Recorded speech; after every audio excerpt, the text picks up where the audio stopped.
No creo que haya gobierno que le haya hecho más daño al Perú que el fujimorismo, porque nos hizo un daño institucional, pudrió las instituciones.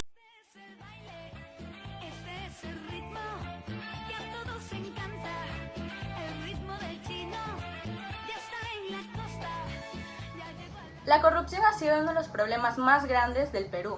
Durante el gobierno de Alberto Fujimori, desde 1990 hasta el 2000, se desarrolló una red de corrupción que involucró altos funcionamientos del Estado. Según Alfonso Quirós, en su obra Historia de corrupción en el Perú, durante este periodo se utilizaron recursos públicos para realizar sobornos y controlar distintos sectores del Estado, principalmente bajo la influencia de Vladimiro Montesinos. Por ello, este gobierno es considerado uno de los casos más representativos de corrupción en la historia reciente del país. Para comprender mejor este tema, hemos seleccionado 3 semanas del curso relacionada con nuestra investigación. La primera semana es la semana 11, la crisis económica en los años 80, porque explica el contexto de hiperinflación, desempleo y el descontento social que favoreció la llegada de Alberto Fujimori al poder. La segunda es la semana 12, la lucha contra la subversión, entre 1980 hasta 1989, ya que fue el conflicto entre Sendero Luminoso y el MRTA que permitió que el gobierno se concentrara más en el poder con el objetivo de combatir el terrorismo. Finalmente, elegimos la semana 14, el Perú de Alberto Fujimori, la corrupción y la caída del régimen, porque analiza directamente la red de corrupción liderada por Vladimiro Montesinos, la difusión de los Vladivideos y la caída del gobierno en el año 2000. Las causas y consecuencias. En primer lugar, tenemos la justificación de medidas autoritarias ante la crisis multidimensional. El gobierno fujimorista inició su mandato en un entorno crítico caracterizado por el colapso de la economía, un clima de terror y violencia social sembrado por organizaciones terroristas y una profunda inestabilidad en el ámbito político. Este panorama de emergencia nacional fue utilizado como el argumento perfecto para concentrar de forma progresiva el poder en el Ejecutivo, bajo la premisa de que los canales democráticos habituales eran ineficientes para solucionar los problemas del país. 2. La ruptura del orden democrático y constitucional. El autogolpe de Estado perpetrado en el año 1992 marcó el quiebre definitivo del equilibrio de poderes en el Perú, mediante la disolución del Congreso de la República y la reestructuración directa de los organismos claves del Estado. El gobierno eliminó de raíz los mecanismos institucionales que servían para vigilar, regular y auditar el uso de los factores públicos y decisiones presidenciales. Y en tercer lugar, la captura y subordinación de los órganos de justicia y control. La intencionada pérdida de autonomía de instituciones fundamentales como el Poder Judicial y el Ministerio Público sepultó la fiscalización legal.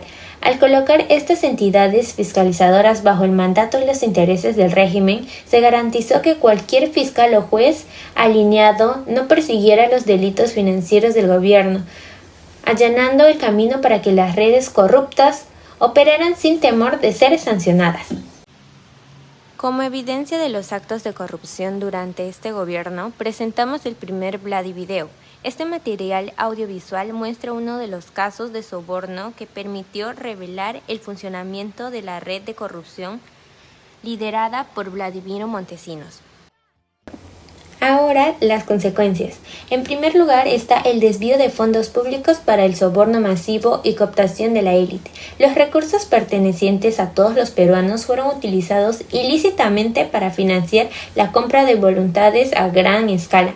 Mediante millonarios sobornos en efectivo, el régimen logró cooptar y someter a autoridades políticas, magistrados del sistema judicial, empresarios influyentes y directores de medios de comunicación, anulando la oposición y comprando lealtades políticas.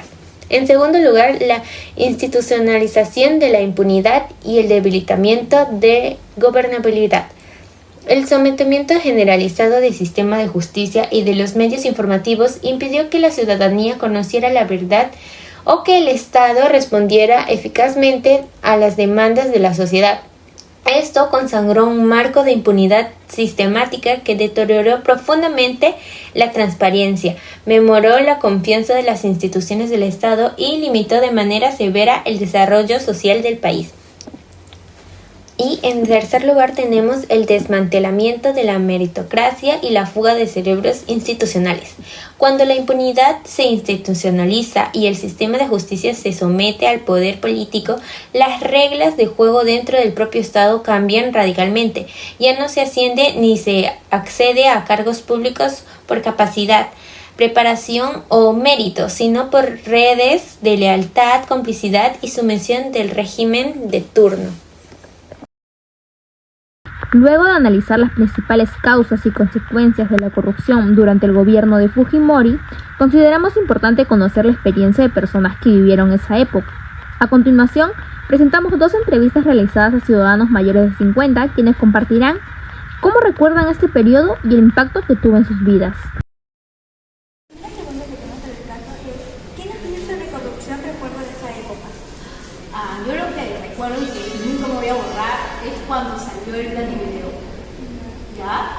Recuerdo también y cómo eso tiene que ver con corrupción directamente. O sea, cómo estaban dándole dinero a Curi, ¿no es cierto? Y ese video salió en septiembre del año 2000, efectivamente, día sábado. Fue un día sábado. ¿Consideran que estos hechos afectaron la confianza de los ciudadanos en el Estado y por qué? Yo creo que lo que hizo fue confirmar lo que era como secreto a voces, y es que todo se manejaba a nivel de dinero y que este señor, este expresidente con su asesor, vecino, lo que hacía era comprar las conciencias de las personas, ¿no? Entonces, más bien creo que, claro, no es que no fue durante, sino es casi, estamos hablando del año 2000, donde ya más bien explota. Entonces es una corroboración y es una evidencia de que este gobierno realmente era corrupto. O sea, básicamente como punto de llegada, pero algo que sea anterior, de verdad que yo tengo ahorita en ese momento ese recuerdo, ¿no? ¿Cuál es tu nombre y tu edad? José Chipana Casa, 52 años. ¿Y cómo recuerdas el gobierno de Alberto Fujimori? Yo me acuerdo de Alberto Fujimori, en su primer gobierno ha hecho buenas gestiones, obras, colegios y carreteras. Y en segundo gobierno ha hecho, había mucha corrupción y para videos. Y con todo eso, ¿qué noticias recuerdas que te generaron más impacto de esa época? Lo que me impactó es el plan de videos de Alex Cure y después los periódicos chichas. Y todo esto, ¿qué impacto generó en tu vida y en la de tu familia? Ese nos ha decepcionado a toda la gente y a toda la familia también.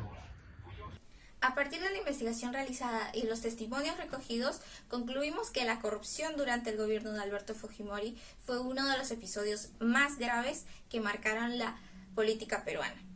La concentración del poder y el debilitamiento de las instituciones públicas contribuyeron a la creación de una red de corrupción institucional que involucraron a funcionarios del Estado, congresistas, jueces, empresarios y medios de comunicación. Estas acciones trascendieron el ámbito político y económico, ya que debilitaron la democracia y evidenciaron la importancia de contar con organismos estatales transparentes e independientes que garanticen la protección de los derechos fundamentales de la población. Asimismo, la difusión de los Vladivideos marcó un punto de quiebre al revelar la magnitud de la corrupción existente y desencadenó la caída del régimen.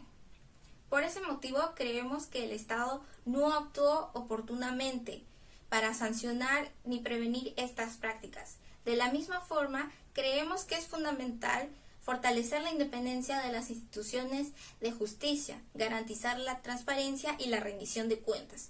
Solo así será posible evitar que situaciones similares se repitan, impedir la concentración del poder y contribuir a la consolidación de una democracia más sólida y más confiable en beneficio de la sociedad.